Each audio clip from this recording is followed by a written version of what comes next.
Sujit, please pick up the phone. Sujit, please pick up the phone. Sujit, please pick up the phone. Sujit, please pick up the phone. Sujit, please pick up the phone.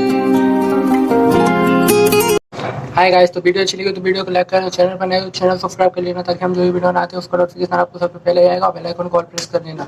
और आप लोगों को कौन सा part हमारी video में चला, कौन सा पार्ट हमारी वीडियो में आपको अच्छा नहीं लगा, वो आप हमें कमेंट करके बता सकते हो। तो हम आपके लिए और भी अच्छी रिंगटोन बना के ले आएंगे। और टेक्निकल की या फिर जैसे रिंगटोन आपने आपको अपने नाम की बनवानी है तो आप हमें कमेंट करके बता देना और अपना नाम टाइप कर देना। तो हम अगले दिन या उसी दिन अपने चैनल पर अपलोड कर देगा, तो आप वहाँ से सिंपली उसे देख सकते हो और डाउनलोड भी कर सकते हो। और आपको अच्छी लगे हमारी रिंगटोन तो आप अपने फ्रेंड को शेयर भी कर सकते हो उस रिंगटोन को। तो अब वो भी अपने नाम की अगर बनवाना चाहता है तो वो हमें कमेंट कर सकता है। ठीक है। और उम्मीद करता हूँ आप लोगों को हमारी वीडियो अच्छी ही लगेगी, तो हम आपके लिए और भी रिंगटोन लेके आएंगे। ठीक है। और आप हमारे चैनल को सब्सक्राइब जल्दी कर लीजिए ताकि हम जो भी वीडियो बनाएंगे और नोटिफिकेशन बेल आइकन और कर लेना जल्दी।